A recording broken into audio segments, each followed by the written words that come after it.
Hello everyone. So today the topic is breast cancer. This is the topic from unit number 6. So let's start with the topic. So as the name indicates, breast cancer, that is the cancerous growth will be there in the tissues of the breast, which spreads mainly through the lymphatic system or lymph supply. So this is the normal structure, normal anatomy of the breast. This is the part 1, which is labeled as chest wall, and this one is the pectoral muscles, and these are the lobules. ठीक है, lobules कौन से होते हैं, which helps in the making of the milk. Then this is the nipple surface. Then around it is the areola. ये 5th number पे जो है, this is the areola. And number 6 is lactiferous ducts. ठीक है, lactiferous ducts होती हैं, ये milk को लोब्यूल से लेके जाती हैं निप्पल तक, right. Then next comes the fatty tissue. These are the fatty tissues and this is the skin. Then next comes breast tumours types. It can be malignant और बिनाइन. बिनाइन का मतलब क्या है, which is non cancerous. Non cancerous का मतलब है जो कि स्प्रेड नहीं हो सकती है. And another one is malignant which is cancerous.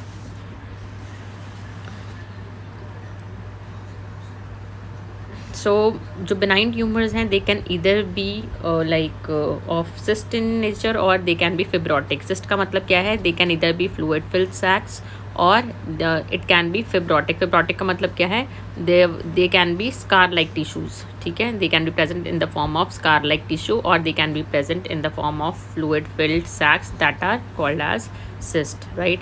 So these changes can cause breast swelling and pain benign tumour के अंदर. Then comes the exact definition for breast cancer. So breast cancer is a malignant. Malignant का मतलब क्या है, which is cancerous, right? So it is a malignant tumor that starts in the cells of the breast, right? And it is found mostly in the woman, but man can get breast cancer too. ज़्यादातर किस में होता है, women में होता है, but even man can get this particular type of tumor, right? मतलब 150 mails के अंदर में से एक मेल होगा जो जिसको ब्रेस्ट कैंसर जो है वो होने के चांसेस हो. Then comes the breast cancer types, invasive and non invasive. ठीक है, इन्वेसिव का मतलब क्या है, which are cancerous in nature, those who can malignate from one space to another, right. Malignant का मतलब क्या है, मेटास्टेसिस होने के जिसके चांसेस हों. तो जो मेटास्टाइज हो सके एक जगह से दूसरी जगह तक, उसे हम क्या बोलते हैं, इन्वेसिव कैंसर्स, राइट.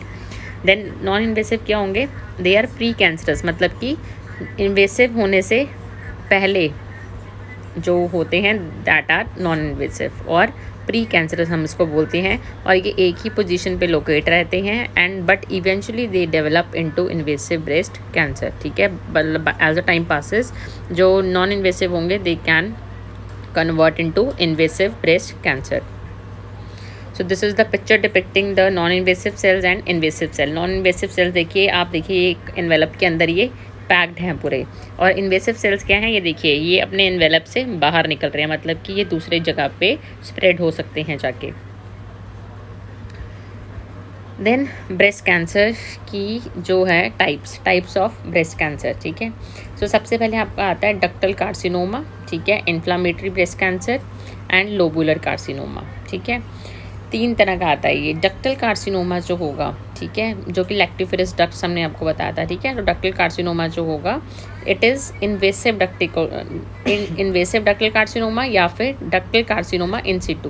तो डक्टल कार्सिनोमा 2 तरह का हो सकता है. It can be invasive ductal carcinoma और ductal carcinoma in situ. Invasive का मतलब क्या है, जो दूसरी जगह पे मेटास्टेसिस हो सकता है जिसका, वो कौन सा है, इन्वेसिव डक्टल कार्सिनोमा. दूसरा कौन सा है, जो कि अपनी एक ही पोजीशन के अंदर है, जहाँ पे हुआ है बस वहीं तक रहे, आसपास की जगहों पे स्प्रेड ना हो, उसे हम क्या बोलेंगे, डक्टल कार्सिनोमा इन सिटू. और लोबुलर कार्सिनोमा की टाइप्स आती हैं, इसमें भी इन्वेसिव होता है और इन सिटू होता है, जैसे कि डक्टल कार्सिनोमा होता है. ये अभी हम 1 बाय 1 डिटेल में पढ़ेंगे. सबसे पहले आ गया आपका इन्फ्लामेटरी ब्रेस्ट कैंसर. ठीक है, जो इन्फ्लामेटरी ब्रेस्ट कैंसर है ये थोड़ा अनकॉमन है, इट इज़ रेयर वन. ठीक है, and it is a invasive breast cancer. Invasive का मतलब क्या है, ये मेटास्टाइज हो सकता है एक जगह से दूसरी जगह. तो इस तरह के कैंसर के अंदर there will be like no lump will be found. ठीक है, इसके अंदर लंप फाउंड नहीं बनता है, गांठ नहीं बनती है. ठीक है, एंड इसीलिए ये जब हम अर्ली स्टेजेस में होता है ये वाला कैंसर, तो हम इसे समझते कंफ्यूज कर लेते हैं कि इन्फेक्शन के साथ, कि इन्फेक्शन की वजह से हुआ है, बट एक्चुअली वो होता क्या है, inflammatory breast cancer. Then IBC makes the skin of the breast look red and feel warm. ठीक है, जो ब्रेस्ट की अपीयरेंस होगी IBC के अंदर वो रेड कलर की हो जाएगी, ब्रेस्ट की जो लुक होगी रेड कलर होगा, and it will be like warm on touch. Then it also may make the skin और look thick and pitted and may have an orange peel feel. ठीक है, pitting of skin is there in case of breast cancer, तो ये इसके अंदर evident होगा, और orange peel भी जो है वो स्किन की निकलनी शुरू हो जाएगी अराउंड द निपल। ठीक है, तो that will be the sign and symptoms of inflammatory breast cancer. और इसके साथ चेंजेस जो आएंगे that the breast may get bigger, hard, tender और itchy. So this is about inflammatory breast cancer. This is the picture for this. ठीक है, ये देखिए red and swollen warm, then PUD orange, यानी कि ऑरेंज कलर का पील जो है स्किन का अराउंड द निपल जो है वो निकलना शुरू हो जाएगा at a certain point of time. और जो निपल्स होंगे they can even become inverted like this. ठीक है, इन्वर्टेड निपल्स और फ्लैट निपल्स हो जाएंगे। So this is another picture depicting inflammatory breast cancer. Then next comes ductal carcinoma. Ductal carcinoma में हमने दो पढ़े थे, एक इन्वेसिव और एक इन सिटू। ठीक है, इन सिटू का मतलब क्या है, नॉन इन्वेसिव है और ये मिल्क डक्ट के अंदर ही रहेगा, मतलब लैक्टिफेरस डक्ट्स जो हैं उसके अंदर ही कन्फाइंड रहेगा, बट आगे जाके ये इन्वेसिव हो सकता है। ठीक है, मतलब मेटास्टाइज हो सकता है ये वाला जो कैंसर है। देन है invasive ductal carcinoma. Invasive ductal carcinoma क्या होगा, it is the most common breast cancer and it accounts for 8 out of 10 invasive breast cancer. मतलब अगर 10 केस आएंगे ब्रेस्ट कैंसर के तो उसमें से 8 जो होंगे वो इन्वेसिव डक्टल कार्सिनोमा वाले होंगे। ठीक है, सो इसमें क्या होता है, जो लैक्टिफेरस डक्ट्स होती हैं, ठीक है, उसकी लाइनिंग के ऊपर जो होगा इनिशियली कार्सिनोमा प्रेजेंट होता है, और जो कि आगे जाके इंक्रीज़ होता रहेगा साइज़ में, एबनॉर्मल मल्टीप्लिकेशन होती रहेगी। ठीक है, कैंसरस सेल्स की, right, and that will spread to the other organs via the lymph supply. ठीक है, लिम्फ नोड्स के थ्रू वो और ऑर्गन्स में सप्लाई स्प्रेड हो जाएगा। देन आ गया lobular carcinoma in Situ. Lobular carcinoma कहाँ हो रहा है, लोब्यूल्स के अंदर। ठीक है, लोब्यूल्स के अंदर हो रहा है, और इन सिटू का मतलब क्या है, वो कन्फाइंड रहेगा अपनी एक पोजीशन तक। ठीक है, लेकिन जैसे जैसे टाइम निकलता जाएगा ये इसके भी चांसेस हैं, it can convert into invasive carcinoma. ठीक है, देन इन्वेसिव लोबुलर कार्सिनोमा। जो इन्वेसिव लोबुलर कार्सिनोमा है that is also rare, 1 in 10 invasive breast cancers are ILC, that is invasive lobular carcinoma. और ये होगा कहाँ पे, लोब्यूल्स के अंदर ही होगा, और लोब्यूल्स के अंदर होने पे, ठीक है, if it is invasive in nature तो ये दूसरे ऑर्गन्स के अंदर मेटास्टाइज होने के इसके चांसेस हो जाते हैं। ठीक है, वाया लिम्फ सप्लाई और लिम्फ नोड्स। देन है factors that contribute to breast cancer. ठीक है, for better understanding of this topic I would advise all of you to please take a notebook and start making the notes. ठीक है, as the video goes on, जैसे जैसे video चल रही है साथ साथ में लिखते रहो, नोट्स बनाते रहो, आपको ज़्यादा अच्छे से समझ आएगा। सो नेक्स्ट है factors that contribute to breast cancer. So risk factors का मतलब क्या होता है, वो कॉज नहीं होते। रिस्क फैक्टर सिर्फ एक पर्सन के चांसेस बताता है कि कितने चांसेस हैं उसको इस पर्टिकुलर डिसीज़ होने के, right. So breast cancer results from the abnormal uncontrollable replication of the cells of the breast. As we all know it is a cancer, so it results from the abnormal multiplication of the cells of the breast tissues. Then factors that contribute to breast cancer. ठीक है, सबसे पहले आएगा gender में आपको पता है females में ज़्यादा होता है इन कंपैरिजन टू मेल के अंदर भी चांसेस हैं 1 in every 150 मेल। ठीक है, उसके अंदर चांसेस हैं होने के, मतलब 150 केसेस हैं अगर मेल के, उसमें से एक जो होगा वो कौन सा होगा, मेल होगा। ठीक है, 150 टोटल केसेस हैं, उसमें से एक केस जो होगा वो मेल का होगा ब्रेस्ट कैंसर का। देन एज का मतलब है कि जैसे से एजिंग का प्रोसेस आगे बढ़ता रहता है वैसे वैसे चांसेस बढ़ जाते हैं किसके, ब्रेस्ट कैंसर के। और ज़्यादातर 80% देखा गया है कि जो 50+ की जो वुमेन है उसके अंदर ब्रेस्ट कैंसर जो है वो ज़्यादा होता है। देन जेनेटिक रिस्क फैक्टर्स, ठीक है, जैसे कि हमें पता है, मैंने आपको जीएनएम सेकेंड ईयर में भी पढ़ाया था ये टॉपिक ब्रेस्ट कैंसर का। तो BRCA1 और BRCA2 जीन्स होती हैं। अगर किसी वुमेन के अंदर BRCA1 BRCA2 जीन्स जो है वो कैरी कर रही है, so that increases her chances of developing breast cancer. Then family history में आपका आ जाता है लाइक अगर क्लोज ब्लड रिलेटिव की हिस्ट्री है तो देर आर चांसेस की आगे जो उसकी जनरेशन है उसको भी ब्रेस्ट कैंसर होने के चांसेस इंक्रीज हो जाते हैं। Then personal history of breast cancer, like अगर लाइफ में एक ब्रेस्ट जो थी वो अफेक्टेड थी ब्रेस्ट कैंसर से, तो आगे जाके देर आर चांसेस की जो वुमेन होएगी वो सेकेंड ब्रेस्ट अदर ब्रेस्ट में भी वो डेवलप कर सकती है ब्रेस्ट कैंसर को in future. Then race and ethnic background में हम पढ़ेंगे कि जैसे कि वाइट वुमेन होती है उसके अंदर ज़्यादा चांसेस होते हैं ब्रेस्ट कैंसर होने के in comparison to African American women. लेकिन प्रोग्नोसिस ज़्यादा अच्छा भी किसका होता है, वाइट वुमेन का। चांसेस ज़्यादा वाइट वुमेन के होंगे उसको ये पर्टिकुलर डिसीज़ हो, लेकिन प्रोग्नोसिस भी ज़्यादा अच्छा किसका होता है, वाइट वुमेन का। देन डेंस ब्रेस्ट टिश्यू, ठीक है, if some women is having like lesser fatty tissue in the breast and more glandular tissue, ठीक है, तो there are chances of her developing breast cancer. Gland tissue ज़्यादा होंगे और fatty tissue कम होंगे। Then certain benign breast problems, अगर उसे पहले अपनी लाइफ टाइम में उसने एक्सपीरियंस करी है कोई ऐसी नॉन कैंसरस जिसे आप बोल सकते हैं ब्रेस्ट कॉम्प्लिकेशंस, तो देर आर चांसेस की उसको आगे जाके ब्रेस्ट कैंसर हो सकता है, ठीक है, जैसे कि सिस्ट हो जाती है ब्रेस्ट में, ठीक है, या फिर फिब्रॉइड बन जाता है ब्रेस्ट के अंदर, फिब्रोसिस हो जाता है, स्कार लाइक टिश्यू फॉर्म हो जाता है ब्रेस्ट में, so there are chances of her developing breast cancer in future. Then menstrual history, ठीक है, अगर किसी को अर्ली मिनार्की हुई है, अर्ली मिनार्की का मतलब क्या है, onset of the menstruation before 12 years of age, so that can lead to this particular condition. Then next है अगर मीनोपॉज अगर किसी को 55 years की एज के बाद अचीव हुआ है तो उस पर्टिकुलर वुमेन में चांसेस बढ़ जाते हैं ब्रेस्ट कैंसर होने के। देन है breast radiation early in life, ठीक है, अगर उस पर्टिकुलर वुमेन ने कभी पहले चेस्ट वॉल के अराउंड कभी एक्सपीरियंस करी है, ठीक है, रेडिएशन थेरेपी, तो देर आर चांसेस कि उसको आगे जाके ब्रेस्ट कैंसर हो सकता है। देन आता है factors that contributes to breast cancer, ठीक है, जैसे कि नॉट हैविंग चिल्ड्रन और having them later in life, ठीक है, लाइक 35 years के बाद सॉरी, और या फिर बिल्कुल ही मतलब कभी डिलीवर ना करना, that can be a cause for breast cancer. Then certain kinds of birth control contraceptive pills होती हैं जो। Then using hormone therapy for after menopause, जैसे कि हार्मोन रिप्लेसमेंट थेरेपी देते हैं मीनोपॉजल सिम्टम्स को कम करने के लिए, so that can be a factor for breast cancer. Then not breast feeding at all, ठीक है, अल्कोहल, बीइंग ओवरवेट और ओबेस, देन टोबैको स्मोकिंग, ठीक है, and night work. Some studies has also suggested that if the women is working at night then they have a high risk of breast cancer. Then comes है preventing breast cancer, that, ठीक है, next topic is how we can prevent the breast cancer, ठीक है, इसमें आपका आ जाता है ब्रेस्ट कैंसर को आप प्रिवेंट कैसे कर सकते हैं। इसमें मॉडिफाइबल फैक्टर्स हैं, नॉन मॉडिफाइबल फैक्टर्स हैं। मॉडिफाइबल वो हैं जिनको हम मॉडिफाई कर सकते हैं, जैसे कि ओबेसिटी, ठीक है, तो फिजिकल वर्क करके, ठीक है, देन ब्रेस्ट फीडिंग करवा के, है ना, ये सारे मॉडिफाइबल फैक्टर्स आते हैं।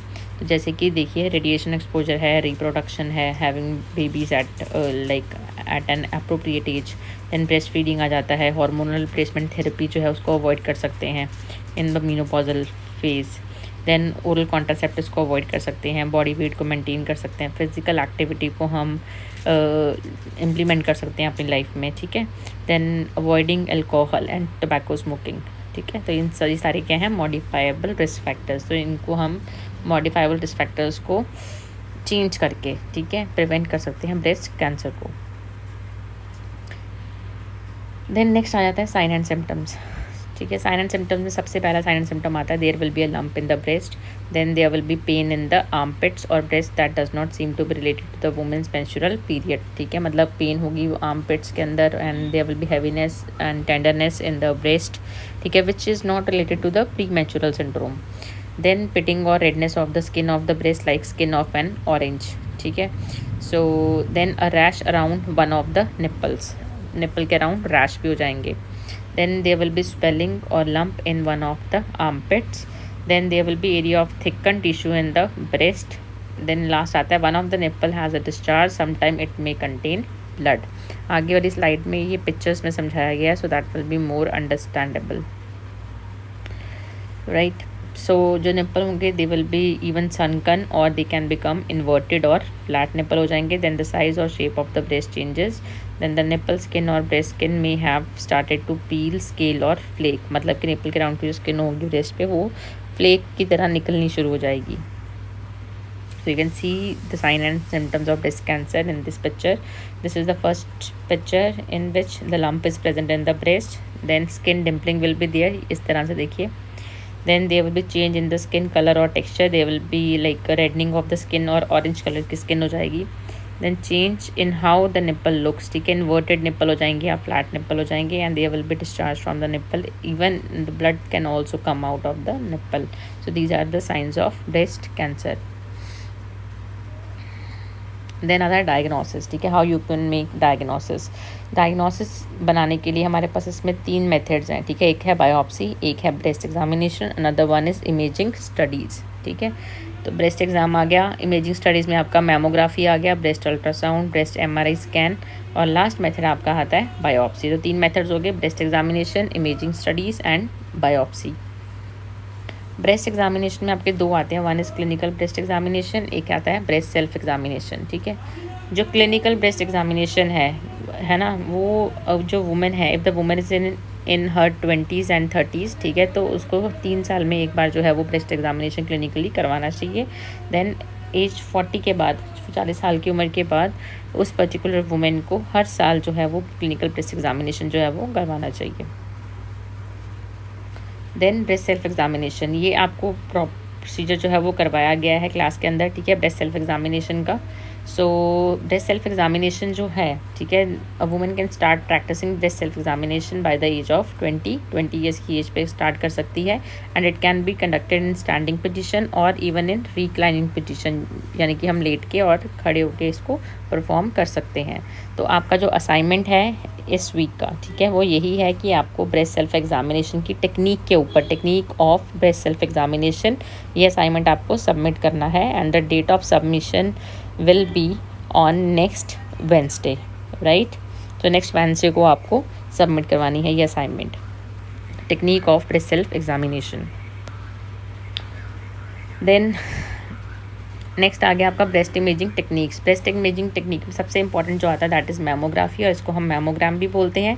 मैमोग्राफी से आप स्क्रीनिंग भी कर सकते हैं और डायग्नोसिस भी कर सकते हैं. स्क्रीनिंग का मतलब क्या है, अगर किसी को डाउट हो, हिस्ट्री हो पुरानी, है ना, या कोई और बिनाइन कैंसरस ग्रोथ हुई हो, तो उस केस में स्क्रीनिंग के तौर पर भी हम मैमोग्राफी कर सकते हैं, और डायग्नोसिस बनाने में भी हेल्प करती है मैमोग्राफी. ठीक है, मैमोग्राफी की आप पिक्चर देख लीजिए, ऐसे है. ठीक है, सो ये 2 प्लेट्स हैं, एक नीचे है एक ऊपर है, और इसके बीच में जो वुमन है she will place her breast, and इस तरह से जो प्लेट्स के बीच में हम इसको प्रेस करते हैं ब्रेस्ट को, और जो इमेजेस है वो सामने एक्सरे फिल्म पे आ जाती हैं, right. So in this, a technologist will position the breast for the test. The breast is placed between 2 plates to flatten and spread the tissue. The pressure lasts only for a few seconds because it is a painful procedure थोड़ा सा. ठीक है, इसलिए जो pressure होगा वो few seconds के gap पे जो है वो दिया जाएगा. The breast and plates are repositioned and then another picture is taken. और पूरा प्रोसेस जो होगा मैमोग्राफी का दैट इज़ फॉर 20 मिनट्स का प्रोसेस होता है मैमोग्राफी का. ये प्रोसीजर बच्चे हमने डिटेल में किया है GNM सेकेंड ईयर में, if you remember, CA breast, cancer of breast. ठीक है, तो ये सारी डिटेल्स हम पहले डिस्कस कर चुके हैं क्लास में, तो अपने वो वाले नोट्स भी आपने देखने हैं एक बार. Then next comes these are the pictures taken by mammography. ठीक है, ये अगर ऐसी पिक्चर आती है दैट इंडिकेट्स कि जो ब्रेस्ट है वो नॉर्मल है. इस तरह से अगर पिक्चर आती है, इस तरह से अगर वाइट कलर का एक सैक नज़र आता है, this is benign cyst which is non cancerous, and this is cancerous और मैलिग्नेंट सिस्ट. ठीक है, इस तरह से इमेजेस आती हैं मैमोग्राफी की. देन आता है ब्रेस्ट अल्ट्रासाउंड. ये आपको एक्सप्लेन करने की मुझे ज़रूरत नहीं है. ठीक है, अल्ट्रासाउंड वेव्स जो होती हैं वो हम इसमें साउंड वेव्स यूज़ करती हैं to get to like obtain pictures, है ना, of a particular organ. Breast ultrasound. ठीक है, देन MRI, ठीक है, MRI से भी हम ब्रेस्ट कैंसर को डिटेक्ट कर सकते हैं। एक पिक्चर आपको शो करती हूँ अभी, this is the picture when a patient is placed inside the MRI to detect her for presence of breast cancer. तो इस तरह से आप देख सकते हैं कैविटी बनी होती है, इसमें दोनों ब्रेस्ट जो हैं वो चले जाती हैं। और MRI में फ़र्क क्या है कि MRI में आपको प्रेस करने की ज़रूरत नहीं पड़ती ब्रेस्ट को, ठीक है। तो this will be in MRI. So patient must lie inside a narrow tube face down on a special platform. The platform has an openings for each breast that allow the images to be taken without pressing on the breast. Then contrast material may be injected into a vein to help the MRI show more details. ठीक है, magnetic resonance imaging होती है MRI. सो ये procedure है, ये भी help करेगा breast cancer को डायग्नोस करने का। देन लास्ट आ जाता है आपका बायोप्सी। बायोप्सी में हमें पता है, हमने अभी आपको मैंने वीडियो बना के दिया था इसमें एक, that was regarding ovarian cancer and cervical cancer, ठीक है। तो बायोप्सी में हम क्या करते हैं, टिश्यू कल्चर करते हैं, है ना। टिश्यू हम थोड़े से एक्सट्रैक्ट करेंगे and we will send that tissues for study in the laboratory to detect whether the cancer is malignant और benign, whether tumour is cancerous और नॉन कैंसरस, ठीक है। तो बायोप्सी हम करेंगे। बायोप्सी जो है वो डिफरेंट तरह की होती है, ये हम डिटेल्स कर चुके हैं पहले सारी क्लास में, है ना। फाइन निडल एस्पिरेशन है, कोर निडल बायोप्सी है, वैक्यूम असिस्टेड बायोप्सीज है, सर्जिकल बायोप्सी है एंड लिम्फ नोड बायोप्सी है। तो बायोप्सी हम कर सकते हैं in making diagnosis for breast cancer. Then next आ जाता है आपका after this staging of breast cancer. This is very much important, ठीक है। स्टेजिंग ऑफ ब्रेस्ट कैंसर, जो ब्रेस्ट कैंसर है इसकी स्टेजिंग हम TNM स्टेजिंग सिस्टम से करते हैं। TNM, T stands for tumour size and spread, tumour का साइज़ क्या है, स्प्रेड कितना हो गया है। N stands for lymph nodes and M stands for metastasis, कि वो मेटास्टेसिस हुआ है उसका दूसरे ऑर्गन्स में या नहीं हुआ है। तो TNM stands for staging system of breast cancer. So इसमें स्टेजेस आती हैं, स्टेज नंबर 0 to 4, ठीक है। तो सबसे पहले आती है स्टेज 0। स्टेज 0 जो होती है, sorry the spellings are wrong here, it is stage, ठीक है, स्टेज 0। सो स्टेज 0 क्या होती है, नॉन इन्वेसिव ब्रेस्ट कैंसर है, ठीक है। नॉन इन्वेसिव का मतलब क्या है कि इसमें और दूसरे ऑर्गन्स के अंदर स्प्रेड या ब्रेस्ट टिश्यूज़ के अंदर स्प्रेड नहीं हुआ होगा, मतलब जिस जगह पे स्टार्ट हुआ होगा कैंसरस ग्रोथ वहीं पे रहेगा and it has not spread to breast tissues. Then come stage 1। Stage 1 में क्या होगा, जो ट्यूमर का साइज़ होगा that will be less than और इक्वल टू 2 सेंटीमीटर, लेकिन अभी भी ये लिम्फ नोड में स्प्रेड नहीं हुआ होगा स्टेज 1 में। स्टेज 2 में क्या होगा, साइज़ तो ट्यूमर का इतना ही होगा।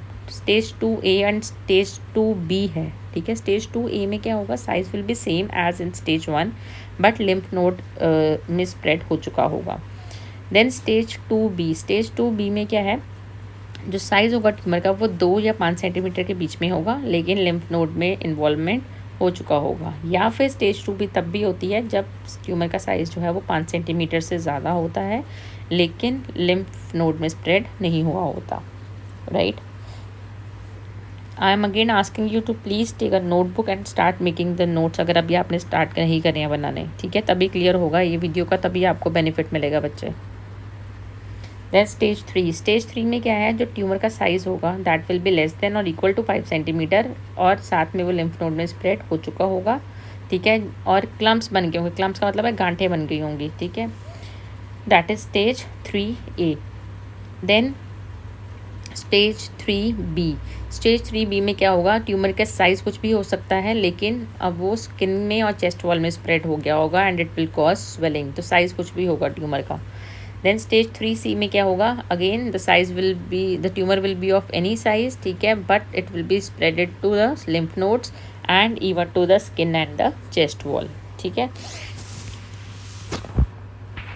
तो स्टेज 3B और 3C में क्या फ़र्क है कि लिम्फ नोड इन्लार्जमेंट इन्वॉल्वमेंट नहीं है स्टेज 3B में, स्टेज 3C में इन्वॉल्वमेंट है लिम्फ नोड की और स्किन और चेस्ट वॉल की तो है ही है, ठीक है। Then stage 4। स्टेज 4 में क्या है, जब पूरा का पूरा ट्यूमर जो है वो मेटास्टाइज हो जाता है डिस्टेंट ऑर्गन्स में, right.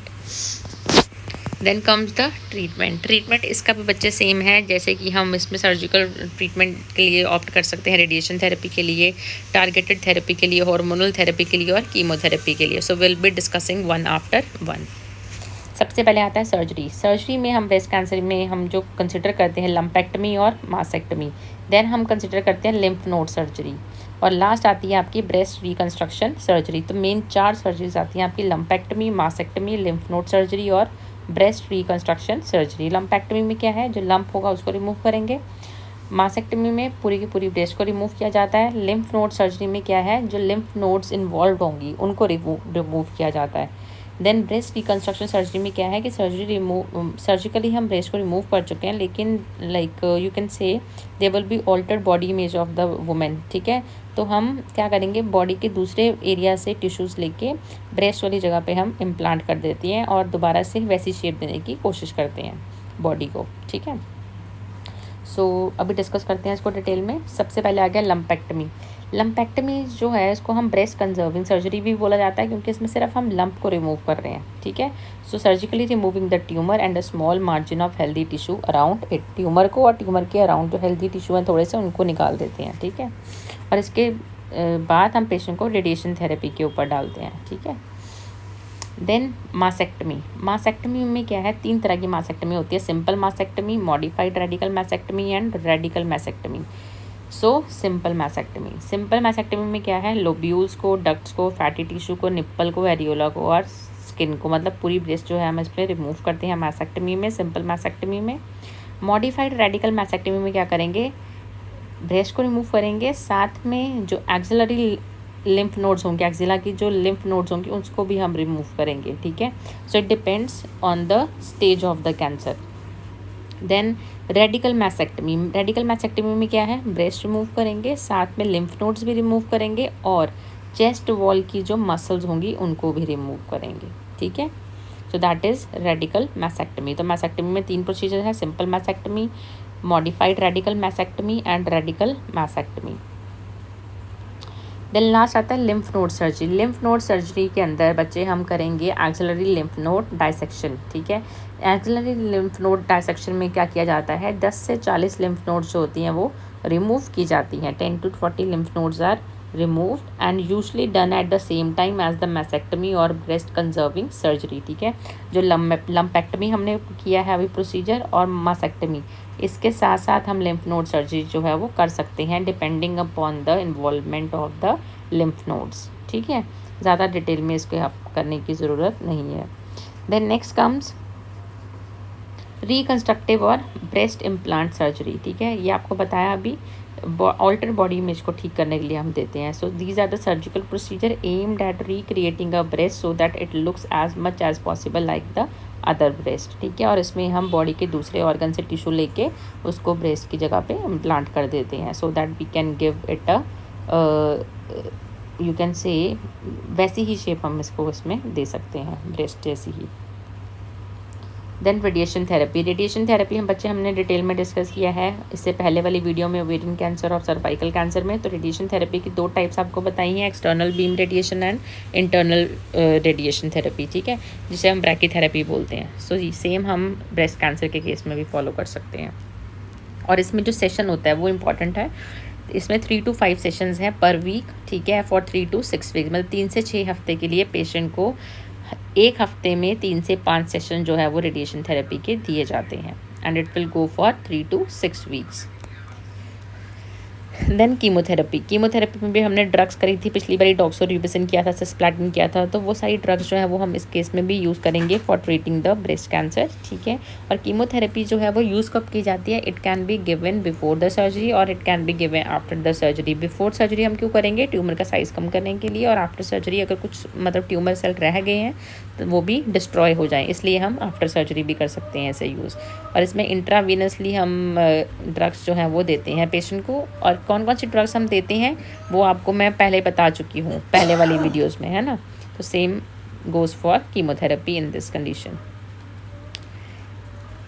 Then next comes hormone therapy, ठीक है। एज वी ऑल नो, जो ईस्ट्रोजन है और जो प्रोजेस्टेरोन है वो कैंसर की ग्रोथ को प्रमोट करते हैं। तभी बताया आपको मीनोपॉज में क्या होता है, मीनोपॉज के अंदर व्हाट इज़ हैपनिंग कि हम पेशेंट को हार्मोन रिप्लेसमेंट थेरेपी पे डालते हैं, यानी कि ईस्ट्रोजन रिप्लेसमेंट थेरेपी पे डालते हैं, इसलिए उसके चांसेस जो हैं वो बढ़ जाते हैं ट्यूमर डेवलप करने के ब्रेस्ट में, क्योंकि ये जो हार्मोन्स होते हैं ये ग्रोथ करवाते हैं कैंसरस सेल्स की, ठीक है, ट्यूमर को नरिश करने में हेल्प करेंगे। सो हमने ऐसी ड्रग्स देनी है हार्मोनल थेरेपी के अंदर जो कि इन दोनों हार्मोन्स के को जो है वो डिस्ट्रॉय करें या उनके इफेक्ट को कम करे, ठीक है। सो कौन कौन सी ड्रग्स हैं? टेमोक्सिफिन सीट्रेट, इसका नाम पूरा है टेमोक्सिफिन सीट्रेट, देन टोरिमिफिन दे सकते हैं और फुलवेस्ट्रन दे सकते हैं। ये 3 ड्रग्स जो हैं वो यूज़ की जाती हैं as a hormonal therapy for breast cancer. Then आ गया drugs use to change hormone level, ठीक है। हाँ, ऐसे में अब हम वो वाली ड्रग्स भी देते हैं पेशेंट को जिससे कि उसका हार्मोन लेवल्स ही चेंज हो जाते हैं, ठीक है। जैसे कि एरोमाटेज इनहिबिटर्स। एरोमाटेज इनहिबिटर्स क्या करेंगे? ये फैट टिश्यूज़ को ईस्ट्रोजन बनाने में हेल्प करने से रोकेंगे, ठीक है। जो फैटी टिश्यू ईस्ट्रोजन बनाने में हेल्प करती हैं उनको ये रोकता है after menopause. So aromatase inhibited drugs हम पेशेंट को दे सकते हैं।